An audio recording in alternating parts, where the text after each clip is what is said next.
Ассаламу алейкум, урматтуу жыйындын катышуучулары, урматтуу дин аалымдары.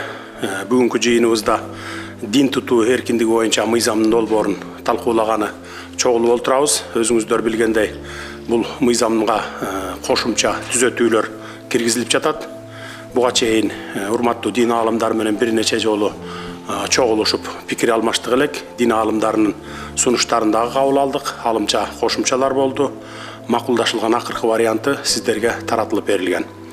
Бүгүнкү жыйында дагы бир жолу дыкат карап, электен өткөрүп, жет өлчөп, бир кесип, кеңешип кескен бармагы оорубайт дегендей, анан жогорку кеңешке жиберели деген сунушум бар, мыйзамдын долбоорун.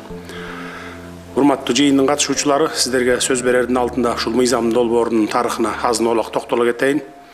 Мындан 2 ай мурда дин иштери боюнча комиссия бул мыйзам долбооруна кошумчаларды киргизүүнү сунуштаган экен. Ал демилге дароо эле сын пикирлер менен коштолду. Коомчулукта ар кандай ар түрдүү пикирлер айтыла баштады. Чынын айтуу керек, арасында радикалдуу пикирлер да болду.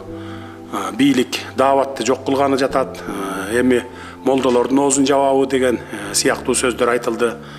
Ушундан улам мен дароо эле бул мыйзамды долбоорун өз колума алып, дин аалымдары менен кеңешүү үчүн жыйындарды өткөрө баштадым. Бир топ жыйындар өттү. Биз светтик мамлекет болгондон кийин дин иштерине кийлигишпейбиз. Ал эми динчилдер болсо мамлекеттин иштерине кийлигишпейт. Муну жакшы билесиздер. Мындан ары деле ошондой болот. Буга чейин ошо дин иштерине кийлигишпегенден кийин муфтият тармагында эмне болуп жатканына көп деле көңүл бурган эмес экенбиз. Ичинен көрүп билгенден кийин өкүнүчтүү бир нерсеге күбө болдум. Муфтият тармагында да, дин тармагында дагы башаламандыктар бар экен. Биринин сөзүн бир укпай, муфтиятка, аалымдар кеңешине баш ийүү деген таптакыр эле жок экен. Жөнөкөй сөз менен айтканда, дин тармагында улак тартыш уланып келатыптыр да. Өзүңүздөр билгендей, 2010 жылдан 20 жылга чейин дагы мамлекеттик бийликти башкаруу бутактарында улак тартыш болуп келген эле. Анын кесепетинен мамлекетибиз чачырап кетебиздеганын өзүңүздөр жакшы билесиздер. 2020 жылы баш мыйзамды өзгөртүп, бардык мыйзамдарды ага дал келтирип, бийлик түзүмүн иретке келтирип койдук элек. Анын натыйжасында көрдүңүздөр, дароо эле тартип орноп, мамлекетибиз өнүгүү жолуна түштү.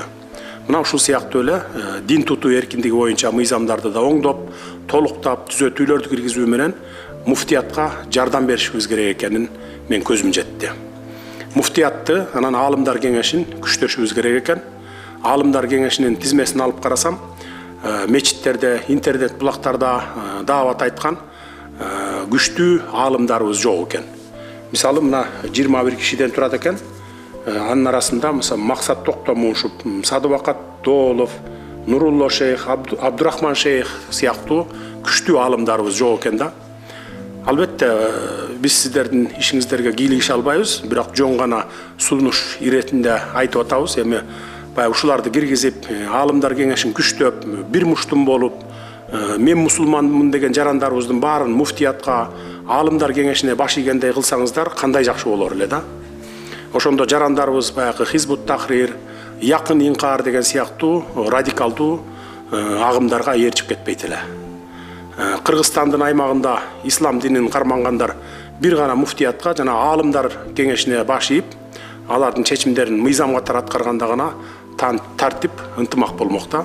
Ал эми ынтымак болбосо, ынтымагыңар болбосо эч кандай ийгилик жарата албасыңыздарды аны өзүңүздөр жакшы билесиздер. Мамлекет өздөрүн исламчылбыз деп, исламга жаманып алып, кээ бир жарандарыбызды радикалдуу багыттарга жетелеп кеткендер менен күрөшүп, аларды камап жатабыз. Бирок бул эми мурдатан эле 30 жылдан бери эле келаткан мамлекеттин иши. Бирок камоо жолу менен мамлекет бул көйгөйдөн арыла албасыбызды, андайлар менен күрөшүүдөн майнап аз болорун байкадым. Ошондуктан муфтиятты күчтөп, аалымдар кеңешине жардам берип, силер аркылуу радикалдарды оң жолго ханафи мазхабына салса болоруна көзүм жетти. Динге жамынып алып, радикалдуу кадамдарга баргандарды мындан ары мамлекетти аралаштырбай, муфтият менен аалымдар кеңеши тарбиялап, даават айтуу менен оң жолго салышыңар керек экен да. Ал эми дааватты жоюп атат дегендерге айтарым, даават жоюлбайт. Дааваттан биз эч жамандык көргөн эмеспиз. Тескерисинче 90-жылдардан кийин канчалаган жарандарыбыз даават уккан соң оң жолго түшкөндүгүнө далилдер өтө эле көп. Ага баарыбыз эле күбө болуп келе жатабыз. Дааватты мечиттерге чогултуп алып айткыла, аш тойлорду айткыла, маркумду акыркы сапарга узатууду айткыла, эл чогулган жерлерди айткыла, WhatsApp группаларды айткыла, соц тармактардан айткыла.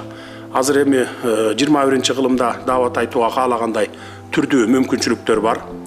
Айылдардагы WhatsApp группалар аркылуу, мисалы, саат баланчада мечитке чогулгула, дааватчы келди, даават уккула десеңиздер, заматта чогулуп калышат.